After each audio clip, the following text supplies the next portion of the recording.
രഞ്ജേട്ടാ, ഞങ്ങൾ 3 തൃശ്ശൂർക്കാർ, അതിഥി, ഭാവന, ഞാൻ. തൃശ്ശൂരില്ലല്ലോ, പോയില്ലേ. ഞാൻ തിളങ്ങി നിൽക്കുകയാണ് എന്ന് ഞാൻ ധരിച്ചിരുന്ന ഒരു കാലത്ത് ഞാൻ പെട്ടെന്ന് ഒരു പരിചയമുള്ള മുഖമാണല്ലോ എന്ന് വിചാരിച്ച് നോക്കി. സ്കിഡ് കാണുന്ന അനുഭവിക്കുന്ന ഒരു സംഭവം കുറേ ചേഞ്ചസ് വരുന്നതാണ് ഇപ്പോൾ. ഞാൻ എഴുതിയ അവസാനത്തെ സിനിമ ഞങ്ങൾ വാശിക്ക് ഫിലിമിലാണ് ഷൂട്ട് ചെയ്തത്. ഹോട്ടൽ മഹാറാണിയിൽ രാവിലെ തൊട്ട് വൈകുന്നേരം വരെ മുമ്പ് വെയിറ്റ് ചെയ്ത് ജീവിതകാലം മുഴുവനും ഇത് കേട്ട് കേട്ട് കേട്ട് ഇങ്ങനെ ഒരാളുണ്ടായിരുന്നെങ്കിൽ മതിയല്ലോ, നാട് നന്നായി പോയെന്ന്. നീ അത് കുറിച്ച് വെച്ചു. ഞാൻ കുറ്റമല്ല ചോദിക്കണേ. OTT-ലാണോ തിയേറ്ററിലാണോ കണ്ടത്? ഞാൻ OTT അതാ ഞാൻ വിചാരിച്ചു ഒരു അരമണിക്കൂറൊക്കെ പിടിച്ച് നിൽക്കുമെന്ന് വിചാരിച്ചു. രഞ്ജേട്ടാ, ഞങ്ങൾ 3 തൃശ്ശൂർക്കാർ, അതിഥി, ഭാവന, ഞാൻ. ഞങ്ങൾ ഹണ്ട് തുടങ്ങുന്നു. ഒരു തൃശ്ശൂർ തന്നെ ധാരാളം. അല്ല, തൃശ്ശൂരില്ലല്ലോ, പോയില്ലേ. തൃശ്ശൂർ പറഞ്ഞെനിക്ക് തിരുവനന്തപുരത്തുനിന്നാവാം, പട്ടം വെച്ച് തുടങ്ങാം. പണ്ട് ഞാൻ ട്രിവാൻഡ്രത്ത് താമസിക്കുന്ന കാലത്ത്, ഞാൻ ട്രിവാൻഡ്രത്ത് നിന്ന് പോന്നിട്ട് ഒരു 10-25 വർഷമായിട്ടുണ്ട്. അതിനു മുൻപ് ഞാനിങ്ങനെ കിങ് കമ്മീഷണറൊക്കെ കഴിഞ്ഞിട്ട് അങ്ങനെ ഞാൻ തിളങ്ങി നിൽക്കുകയാണ് എന്ന് ഞാൻ ധരിച്ചിരുന്ന ഒരു കാലത്ത് ഞാനിങ്ങനെ കാർ ഓടിച്ച് ട്രിവാൻഡ്രത്ത് നിന്ന് തനിയെ എറണാകുളത്തേക്ക് പോരുമ്പോൾ ഒരു ഉച്ച കഴിഞ്ഞ് വൈകുന്നേരം ആയിട്ടുണ്ട്. പട്ടം ബസ് സ്റ്റോപ്പിൽ പെട്ടെന്ന് ഞാൻ കാർ ഓടിച്ച് പെട്ടെന്ന് രേഖാ മേനോൻ നിൽക്കുന്നു. രേഖാ മേനോൻ അന്ന് വളരെ പ്രശസ്തയായ ആളാണല്ലോ. അന്ന് പോലും അപ്പൊ ഞാൻ പെട്ടെന്ന് ഒരു പരിചയമുള്ള മുഖമാണല്ലോ എന്ന് വിചാരിച്ച് നോക്കി. അപ്പൊ രേഖാ മേനോൻ എന്നെ കണ്ടു മുഖം വെട്ടിച്ചു. കണ്ടിട്ടില്ല, ഒന്നാമത്തെ കണ്ണട വെച്ചിട്ടുണ്ടാവില്ല. എനിക്ക് ലോങ് സൈറ്റോ ഷോർട്ട് സൈറ്റോ മനുഷ്യനെ കണ്ടില്ല. ജീവിതകാലം മുഴുവനും ഇത് കേട്ട് കേട്ട് കേട്ട് ഇതാണ് ഞങ്ങളുടെ കഥ. അത് കഴിഞ്ഞ് ഇന്റർവ്യൂവിന് പോയപ്പോൾ അതിൻ്റെ ദേഷ്യം തീർത്തു. ഞങ്ങൾ നെടുമുടി അദ്ദേഹത്തിൻ്റെ തറവാട്ടിൽ ഞാൻ ആദ്യം തിരക്കിൽ അല്പം നേരം ഷൂട്ട് ചെയ്യാൻ പോയപ്പോൾ രഞ്ജേട്ടൻ എൻ്റെ മുന്നിൽ കണ്ടു. അതുമാത്രമല്ല, ഒരു ഡയലോഗ് കണ്ട് ബോധിച്ചു. ഞാനും എനിക്കറിയില്ല എങ്ങനെ എന്നോട് ദേഷ്യം ഉണ്ടെന്ന്. എന്ത് ദുഷ്ടനായിരുന്നു അറിയോ. എന്തായാലും അവിടുന്ന് തുടങ്ങാം. എന്താണ് ഹണ്ട് വിശേഷങ്ങൾ?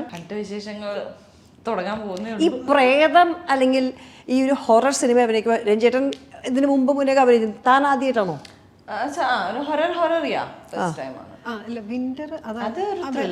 ഞാൻ ആദ്യമായിട്ട് അഭിനയിക്കുന്നതാണ് ഒരു ഹൊറർ സിനിമയിൽ. എന്നെക്കാൾ സീനിയറാണ് ആക്ടേഴ്സ് എന്നുള്ള നിലയ്ക്ക് ഇവരെല്ലാം. അപ്പൊ പിന്നെ രഞ്ജേട്ടൻ പണ്ടേ അഭിനയിച്ചെന്ന് പറയില്ല. അതെ, അതുകൊണ്ട് കാര്യമില്ല. അതെ, എന്നിരുന്നാലും ഈ ഷാജി രഞ്ജി കോമ്പിനേഷൻ 90s തരംഗമാണ്. അത് ഇപ്പോഴും കണ്ടിന്യൂ ചെയ്യുന്നത് ഈ സിനിമയിൽ കണ്ടപ്പോൾ മനസ്സിലായി. അപ്പോൾ 90s ഷാജി കൈലാസിന്റെ ഒരു ഡിറക്ഷനും ഇപ്പോൾ 2024 ഹണ്ടിന്റെ ഈ സമയത്ത് ഇറങ്ങുമ്പോഴും എന്തെങ്കിലും ഡിഫറൻസ് ആയിട്ട് തോന്നിയില്ല? നിങ്ങൾക്ക് എങ്ങനെയാണ്?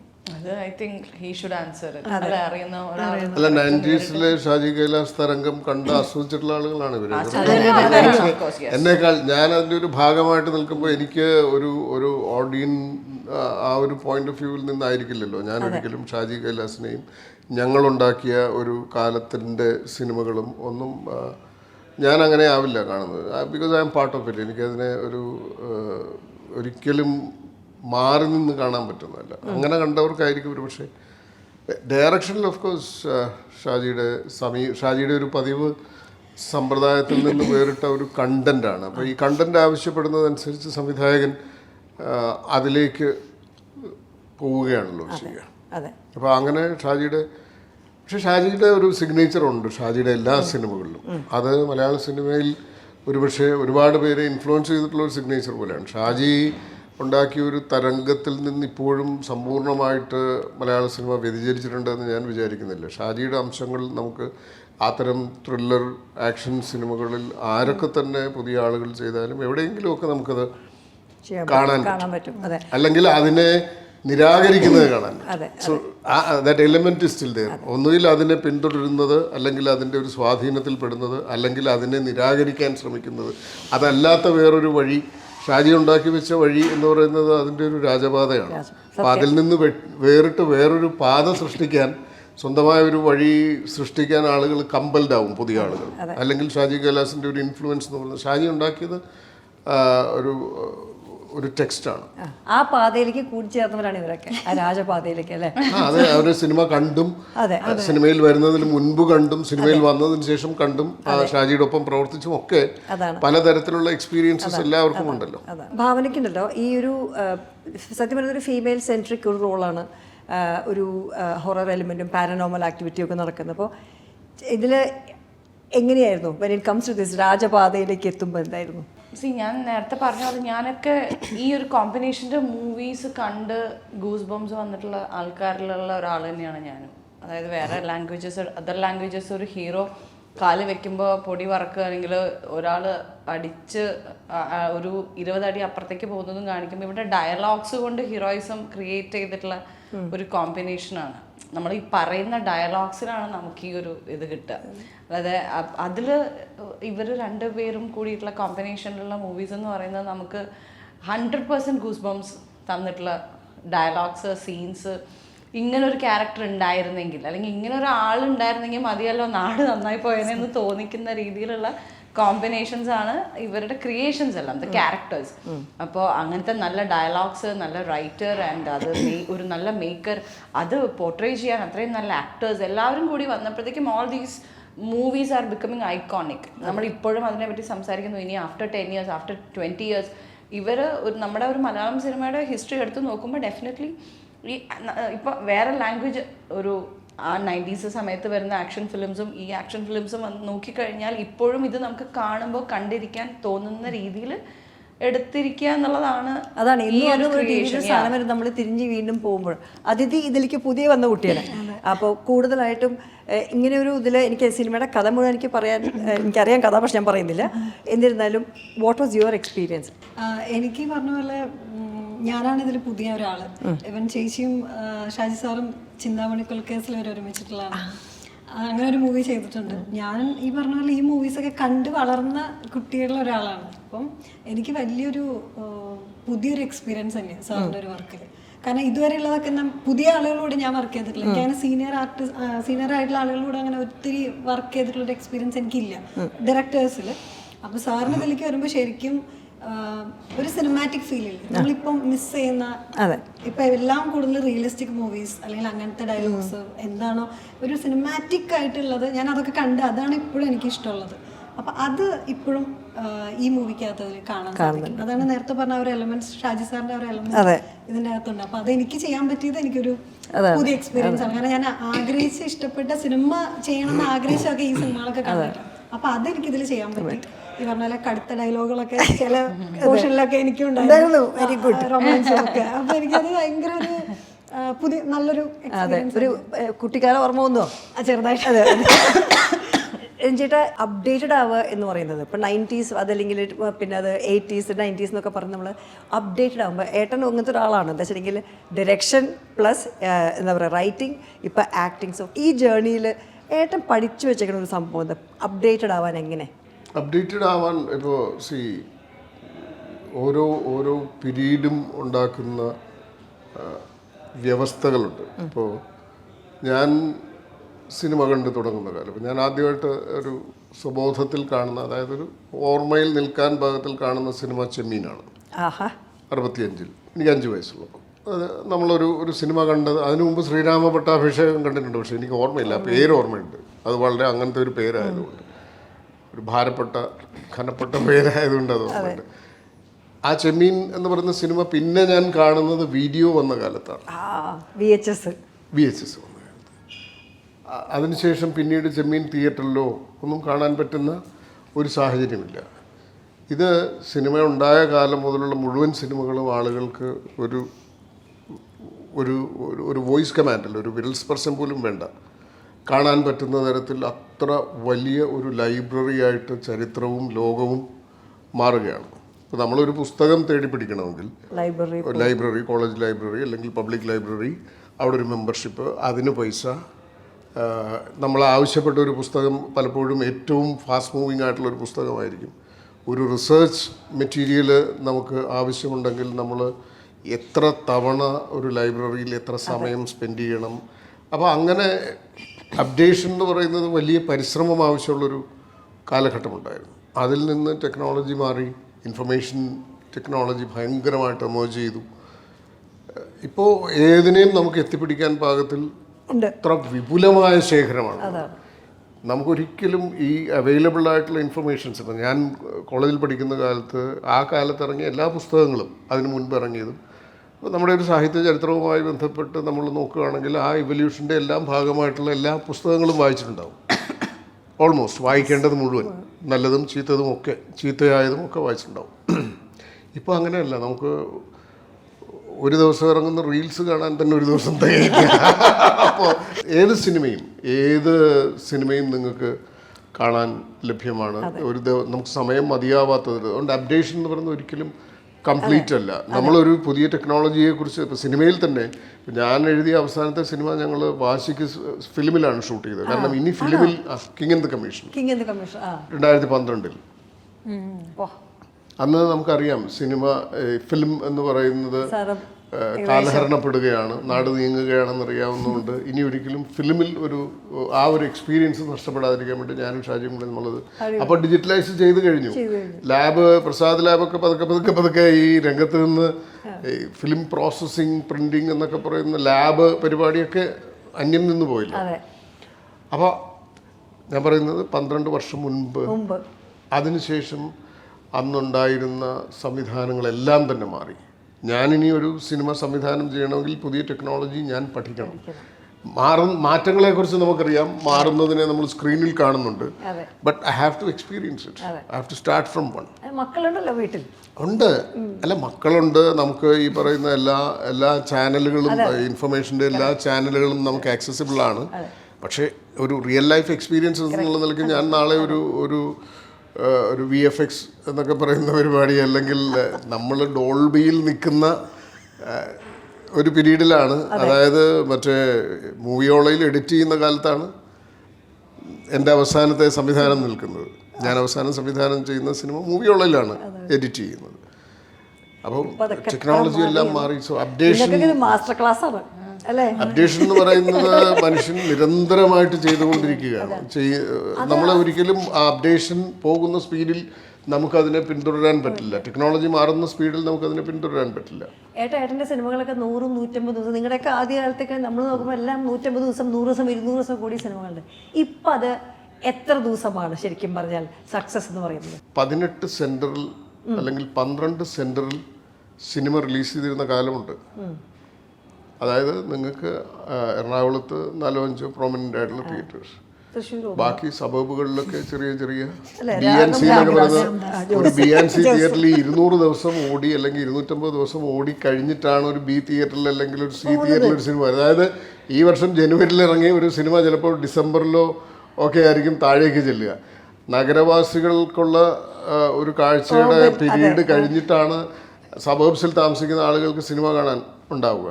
ആർക്കും സ്വന്തമായിട്ടുള്ള 2 വീലേഴ്സ് ഇത്ര ഇല്ല. സൈക്കിളുകൾ തന്നെ ലക്ഷറി ആയിരുന്ന ഒരു കാലം. ഫാമിലി ആയിട്ട് കാറിൽ വന്ന് സിനിമ, പഴയ തിയേറ്ററുകളിൽ 10 കാർ പാർക്ക് ചെയ്യാനുള്ള സ്പേസ് കാണും, 10 കാറേ ഉണ്ടാവുള്ളൂ അല്ലേ?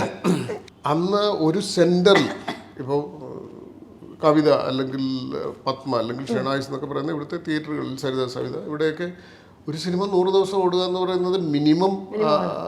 ഒരു ഹിറ്റ് സിനിമയ്ക്ക് 100 ദിവസം ഓടാം. 200-250 ഓടിയ സിനിമകളുണ്ട്. ഇന്ന് അതല്ല. ഇന്ന് എത്ര സെന്ററിലാണ്? 300. ഒരു മൾട്ടിപ്ലക്സുകൾ വന്നു. ബാക്കി സബർബൻ തിയേറ്ററുകളെല്ലാം തന്നെ ഒന്നുകിൽ പകുതി പൂട്ടിപ്പോയി, പകുതിയോ അതിലേറെ പൂട്ടിപ്പോയി. അല്ലാത്തതൊക്കെ അപ്ഗ്രേഡ് ചെയ്ത് നഗരത്തിലെ തിയേറ്ററുകളിലോടും ആ എക്സ്പീരിയൻസിനോടും കിടപിടിക്കുന്ന തരത്തിൽ ആക്കേണ്ടി വന്നിരിക്കുന്നു. അപ്പോൾ ആ തരത്തിൽ 100 ദിവസം ഓടുക എന്ന് പറയുന്നത് അന്നുള്ളതിനേക്കാൾ പ്രേക്ഷകർ ഇപ്പോൾ ഒരുപക്ഷെ കൂടുതലുണ്ടാവും. പണ്ട് കാലത്ത് ഒരു മാസത്തിൽ ഒരു സിനിമ എന്ന് പറയുന്നത് തന്നെ ഒരു ഫാമിലി ബഡ്ജറ്റിൽ ലക്ഷറിയാണ്. ഇന്ന് എത്ര സിനിമകൾ ഇറങ്ങുന്നു? അന്നെത്ര ഒരു 10-30-35 സിനിമകളൊക്കെ ഒരു വർഷം ഇറങ്ങിയാൽ വലിയ കാര്യമാണ്. പിന്നെ മറ്റ് അവന്യൂസ് ഓഫ് എൻ്റർടൈൻമെൻറ്റ് ഇല്ല. സിനിമയാണ് ഏറ്റവും വലിയ എൻ്റർടൈൻമെൻറ്റ്. അത് തിയേറ്റർ. അന്ന് സിനിമ തിയേറ്ററിൽ അല്ലാതെ, ഞാൻ ചെമ്മീൻ്റെ കാര്യം പറഞ്ഞ പോലെ TV-യിൽ കാണാൻ പറ്റില്ല, യൂട്യൂബിൽ കാണാൻ പറ്റില്ല, ഒന്നുമില്ല. സോ ആ കാഴ്ചയുടെ കാഴ്ചയുടെ സാധ്യതകൾ അനന്തമായി. തോന്നിയിട്ടില്ലേ ഇപ്പം നമ്മൾ തുടങ്ങിയ ഒരു കാലഘട്ടത്തിൽ വരുമ്പോൾ വാട്ട് ഈസ് ദാറ്റ്, ഇപ്പോൾ ഹണ്ടിലെത്തി നിൽക്കുമ്പോൾ പല ഇൻഡസ്ട്രീസിലും വർക്ക് ചെയ്യുന്നുണ്ട് നിങ്ങളെല്ലാവരും, എങ്ങനെ അവനവൻ്റെ അപ്ഡേഷൻ, ഒരു സിനിമ, ഒരു സ്ക്രിപ്റ്റ് കേൾക്കുമ്പോഴോ അല്ലെങ്കിൽ മുന്നോട്ടേക്ക് പോകുമ്പോഴോ, ആൻഡ് യുവർ പേഴ്സണലൈസേഷൻ, ആ പ്രോസസ്സ്? ഞാൻ ഒരുപാട് മൂവീസ് ആൻഡ് സീരീസ് കാണുന്ന ആളാണ്. സോ ഒരു സ്ക്രിപ്റ്റ്, ചില സമയത്ത് ഒരു സ്ക്രിപ്റ്റ് കഴിയുമ്പോൾ ഞാൻ വിചാരിക്കുന്നത് ഇവരൊക്കെ ഏത് കാലത്താണ് ജീവിക്കുന്നതെന്ന് ചിലപ്പോൾ നമുക്ക് തോന്നും.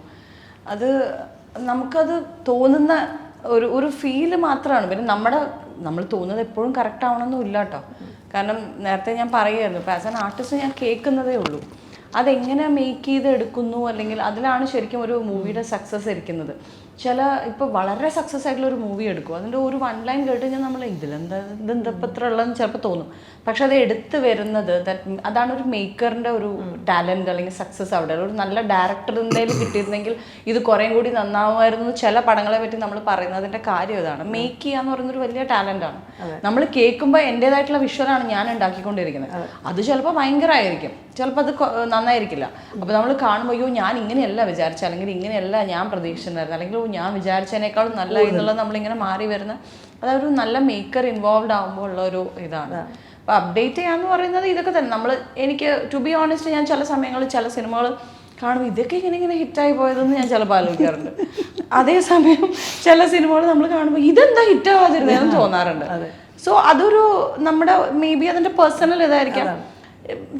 മിക്ക സമയം ഞാനിങ്ങനെ ആലോചിക്കാറുണ്ട്, ഇരുന്ന് ഡിസ്കസ് ചെയ്യാറുണ്ട്, എങ്ങനെയാണ് ഇത്ര ഹിറ്റായത്, അങ്ങനെ നമുക്ക് തോന്നും. പക്ഷെ പിന്നെ ഇപ്പൊ വേറൊരു കൈൻഡ് ഓഫ് ഒരു ഇത് ഞാൻ കണ്ടുവരുന്ന സിനിമ തിയേറ്ററിൽ ചിലപ്പോൾ വളരെ ഹിറ്റാവുന്ന സിനിമയായിരിക്കും, OTT വരുമ്പോൾ ആൾക്കാർ വളരെ മോശമായിട്ട്. അപ്പം ഞാൻ ചില സിനിമകൾ ചിലപ്പോൾ എനിക്കത് ഇഷ്ടപ്പെട്ടില്ല, അവർ OTT-ലാണോ തിയേറ്ററിലാണോ കണ്ടത്, ഞാൻ OTT അതാ തിയേറ്ററിൽ കാണാത്തോണ്ടാ. ഞാൻ അതെന്ത് സിനിമ, തിയേറ്ററിൽ കണ്ടാൽ നല്ല സിനിമ, OTT-ൽ കണ്ടാൽ മോശം സിനിമ എന്നുള്ളത് എനിക്ക് ഇതുവരെ മനസ്സിലായി. ഒരു സിനിമ എന്നുള്ളത് നമ്മൾ മൊബൈലിൽ കാണുകയാണെങ്കിലും നന്നായിരിക്കണം, TV-ൽ കാണുകയാണെങ്കിലും നല്ലതായിരിക്കണം. അങ്ങനെയാണല്ലോ ഒരു സിനിമ നമ്മൾ നല്ല സിനിമയാണെന്ന് പറയാം. OTT-ൽ കാണുന്നതിന്റെ പ്രശ്നം എപ്പോഴെങ്കിലും ബെല്ലടിച്ചാൽ നിർത്തി പോവാ എന്നുള്ളത്. അതെ ചിലരത് തിയേറ്ററിൽ കണ്ടിരുന്നെങ്കിൽ ഇഷ്ടപ്പെട്ടേനെ എന്ന് പറയുന്ന ഒരു സംഭവം എനിക്ക് ഇത്തിരി എനിക്ക് ഇഷ്ടമുള്ള സിനിമ ഞാൻ എവിടെ ഇട്ട് കണ്ടാലും എനിക്ക് ഇഷ്ടപ്പെടണം.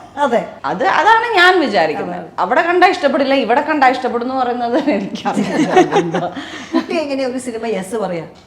ഈ പറഞ്ഞ പോലെ സ്റ്റോറി കേട്ടിട്ട് നമുക്ക് നല്ലത് ചെയ്യാനുണ്ടെങ്കിൽ ഞാൻ ഓക്കെ പറയും. എനിക്കിതൊക്കെ കാണുമ്പോഴെല്ലാം കേൾക്കുമ്പോൾ എനിക്ക് ഫീൽ ആയിട്ടുള്ള ഒരു കാര്യം, നമ്മളൊക്കെ ഒരു 90s കിഡ് ആണെങ്കിൽ ഇപ്പം ഓപ്പണായിട്ട് പറയാം, 90s കിഡ് കാണുന്ന അനുഭവിക്കുന്ന ഒരു സംഭവം കുറേ ചേഞ്ചസ് വരുന്നതാണ് ഇപ്പോൾ. ഇത് തന്നെ ഒരു കുറേ വർഷം കഴിഞ്ഞിട്ട് ഇനിയുള്ള സിനിമകൾ കാണുമ്പോഴേക്കും നമ്മൾ ആ ഒരു സ്റ്റേറ്റിൽ എത്താം. ചിലപ്പോൾ അപ്പോൾ നമ്മൾ അറിയില്ല. ഈ സിനിമ സ്ക്രീൻ സ്പേസ് ഉണ്ടായിരുന്നു നിങ്ങൾക്ക്? എനിക്ക് 3 പേരും എനിക്ക് കോമ്പിനേഷൻ നമ്മളില്ലല്ലോ, എനിക്ക് 2 പേരായിട്ടും ഇല്ല. വേറെ ലോകത്തതിൽ നിങ്ങൾ നമ്മുടെ കോമ്പിനേഷൻ മുമ്പ് നമ്മളങ്ങനെ ഓരോ ഫംഗ്ഷൻ ഒക്കെ കാണുമ്പോൾ ആ ഒരു റെസ്പെക്ടിന്റെ അത്രേ ഉള്ളൂ. പക്ഷെ എനിക്ക് ഭയങ്കര സ്പെഷ്യലാണ് 2 പേരും. എന്റെ ഫസ്റ്റ് മൂവിയില് ചേച്ചിയായിരുന്നു ഹീറോയിൻ. ഞാൻ അതിൽ ചെറിയ റോളായിരുന്നു. പിന്നെ നായികയായിട്ട് ചെയ്യുന്ന ആദ്യത്തെ പടത്തിൽ എന്റെ ആംഗ്രി ബേബീസും ഞാൻ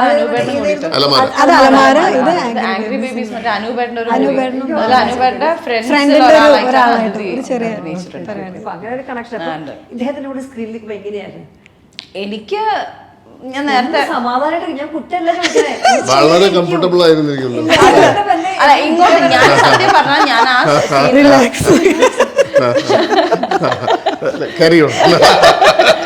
സാറ് വരുമെന്ന് എനിക്ക് അറിയാമായിരുന്നു. പക്ഷെ അന്ന് ലൊക്കേഷനിൽ എത്തി എന്നുള്ളത് എനിക്കറിയില്ല. ഞാനപ്പോൾ ഇരുന്ന് ആരോടെ വർത്താനം പറഞ്ഞുകൊണ്ടിരിക്കുകയാണ്. കാരണം വേറെ തന്നെ ഒരു അപ്പിയറൻസിലാണ്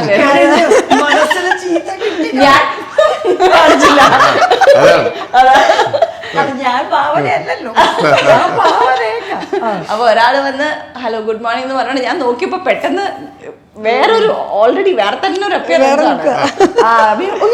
ഞാൻ എഴുന്നേറ്റ് ഞങ്ങൾ സംസാരിച്ചു. പിന്നെ I think we spoke about a lot of things.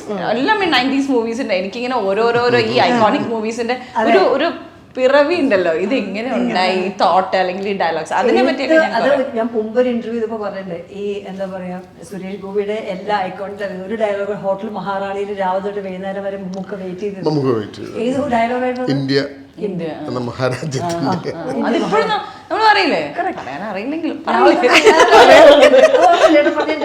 രാവിലെ ഞാൻ മുറിക്കകത്ത് കയറി കഥ അടച്ചു. മമ്മൂക്ക ഒരു 7 മണി വരെ വെയിറ്റ് ചെയ്തു. പിന്നീടാണ് ആ സീൻ എടുക്കുന്നത്.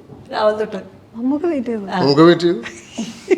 ആ ഡയലോഗ് അത് നമുക്ക് വെയിറ്റ് ചെയ്യുന്ന കാര്യം ഡയലോഗ് തീർച്ചയായിട്ടും കിട്ടിയപ്പോ ഹാപ്പി ആയി. അതുവരെയുള്ള പരിഭവമൊക്കെ തീർന്നു. ബ്ലാസ്റ്റ് ചെയ്തില്ല. ഐക്കോണിക് ഡയലോഗ്സ്, ഐക്കോണിക് 15 കൊല്ലം നോക്കിയാലേ അവിടെ അങ്ങോട്ട് ഇദ്ദേഹം അഭിനയിക്കാൻ തുടങ്ങിയല്ലോ.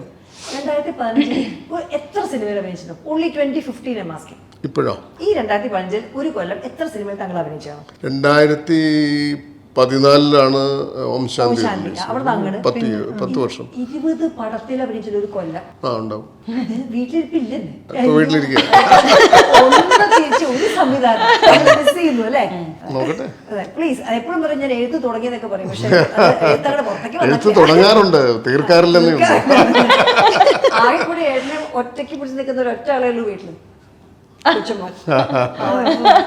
ഇല്ല, ഇപ്പൊ കൊച്ചുമോളുണ്ട്. മോളുണ്ട്. അതെ. അപ്പൊ പിന്നെ ഒന്നുകൂടി ഗ്രാൻഡ് ഫാദറിനല്ലേ പ്രായാധികം, എന്നാലും ഗ്രാൻഡ് ഫാദർ നമ്മളൊക്കെ ഒരു ജനറേഷൻ ഒരു വടിയും കൊണ്ട് ഇറങ്ങരുത് മേലെ. അപ്പോൾ ഈ ഹണ്ട് സിനിമയെ കുറിച്ച് ഈ ഒരു വെച്ചെങ്കിൽ ഒരുപാട് ഹൊറർ സിനിമകളുടെ ജോണർ നമ്മൾ കണ്ടിട്ടുണ്ട്. ഇപ്പൊ ദേവദൂതൻ ഇറങ്ങിയിരിക്കുന്നു. ആ ഒരു കോണ്ടെക്സ്റ്റിൽ ഈ ഹണ്ട് എന്ന സിനിമയ്ക്ക് ശരിക്കും പറയാച്ചാൽ ആൾക്കാരിലേക്ക് കിട്ടാവുന്ന ഒരു മെസ്സേജ് എന്താണ്? And it is Shaji Kailas പടം, നിങ്ങളെല്ലാവരും വരുന്ന ഒരു ഫീമെയിൽ സെൻട്രിക് പടം എന്തായിരിക്കും? ഐ തിങ്ക് ഇത് ഷാജി കൈലാസ് മൂവി എന്നുള്ളത് തന്നെയാണ് ഹൈലൈറ്റ് ചെയ്ത് നമുക്ക് പറയാനുള്ളത്. ഷാജി കൈലാസ് എന്നുള്ള ഒരു ഡയറക്ടറിന്റെ ഒരു ഹൊറർ ഫിലിം എന്ന് പറയുമ്പോൾ ഒരു ക്യൂരിയോസിറ്റി ഉണ്ടല്ലോ എല്ലാവർക്കും. അപ്പൊ അതാണ് ഒരു ഫീമെയിൽ ഓറിയന്റഡ് ആയിട്ട് ചെയ്യുന്നത് ഫസ്റ്റ് മൂവി. ഫീമെയിൽ ഒരു സിനിമ ചെയ്തിട്ടുണ്ട്. പേര് എനിക്ക് പെട്ടെന്ന് ഓർമ്മ വരുന്നില്ല. എന്തായിരിക്കും ഹണ്ടിനെ കുറിച്ച്? ഹണ്ട് ഓഫ് കോഴ്സ് ഷാജി ഒരു ബ്രില്യൻ ഫിലിം മേക്കറാണ്.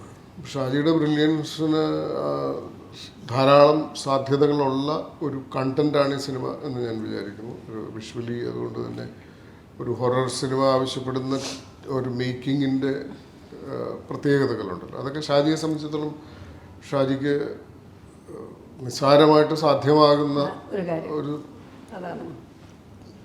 മേഖലയാണ്. അതുകൊണ്ട് ആ നിലയ്ക്ക് സിനിമ നന്നായിരിക്കും തന്നെയാണ് എൻ്റെ പറയുന്നത്. ഞാനിതിലൊരു ഒരുപാട് അത്യാവസാന വേഷമൊന്നും ചെയ്യുന്ന ആളല്ല, പക്ഷെ ഞാൻ വളരെ കുറച്ച് സീനുകളാണ്, പക്ഷെ ഭയങ്കരമായിട്ട് എൻജോയ് ചെയ്ത വേഷമാണ്. അല്ല എനിക്കും ഈ പറഞ്ഞ പോലെ ഭയങ്കര നല്ലൊരു അതിഥിയാണ് കോർ ഓഫ് ദ മൂവി. പക്ഷെ എനിക്കത് ചെയ്യുമ്പോൾ ഈ പറഞ്ഞ പോലെ ഒരു നല്ല ടെൻഷൻ ഉണ്ടായിരുന്നു. സാറിനൊരു മീറ്റർ ഉണ്ട്. അതെനിക്ക് തോന്നുന്നു ഇവർക്കൊക്കെ കുറച്ചുകൂടി എക്സ്പീരിയൻസ് ഉള്ളതുകൊണ്ട് ഞാൻ ആദ്യമായിട്ട് വന്ന് നിൽക്കുന്നതുകൊണ്ട് ഞാൻ ഇങ്ങനെ ഏതായോ മറ്റുള്ള ഡയറക്ടേഴ്സൊക്കെ നമുക്ക് ഒരു അവരുടെ കൂടെ അല്ലെങ്കിൽ നമ്മുടെ അടുത്തേക്ക് നമ്മുടെ കൂടെ നിൽക്കും. എനിക്ക് അറിയില്ല എന്നുള്ളൊരു ധാരണയിൽ നിൽക്കും. പക്ഷേ ഷാജി സാറിൻ്റെ ഒരു പ്രത്യേകത എന്ന് പറഞ്ഞാൽ സാറ് ധരിച്ചു വെച്ചാൽ അതുപോലെ നമ്മൾ അങ്ങോട്ട് എത്തണം, അതുപോലെ നമ്മൾ പെർഫോം ചെയ്യണം. അപ്പം അത് എനിക്ക് ഭയങ്കര ഒരു പുതിയ അനുഭവമായിരുന്നു. ഇനിയിപ്പോൾ ഏത് സെറ്റിൽ പോയാലും ഞാൻ സെറ്റിൽ അദ്ദേഹത്തിന്റെ ഹ്യൂമർ ഉണ്ടാവുമല്ലേ? എപ്പോഴും പറയും നിങ്ങൾക്ക് ഇവര് രണ്ടുപേരും കൂടി കിട്ടിയായിരുന്നു. നമ്മൾ ഈ റൈറ്ററിനെ കുറിച്ച് പറഞ്ഞില്ലേ, നിഖിൽ ആനന്ദ് എനിക്ക് തോന്നുന്നത് ഒരു വളരെ പ്രോമിസിംഗ് റൈറ്ററാണ്. എനിക്ക് ഞാൻ ആ സ്ക്രിപ്റ്റും നല്ലപോലെ എൻജോയ് ചെയ്തു. നിഖിലിന് നല്ല ടെൻഷൻ ഉണ്ടായിരുന്നു കേട്ടോ.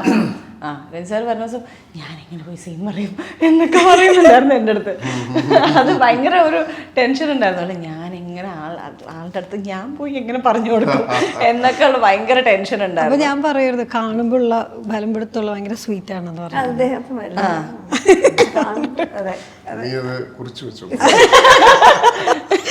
ഞാൻ എൻ്റെ ആത്മകഥയിൽ ഒരു പേജ് വേണ്ടി ഡെഡിക്കേറ്റ് ചെയ്തു.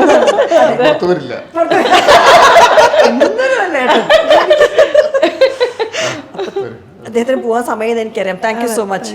കഴിഞ്ഞോ? യെസ്. ഞാൻ വിചാരിച്ചു ഒരു അരമണിക്കൂറൊക്കെ പിടിച്ച് നിൽക്കുമെന്ന് വിചാരിച്ചു. ഇല്ല ഏട്ടാ, ഏട്ടൻ്റെ മുകളിൽ എനിക്ക് പറ്റൂല.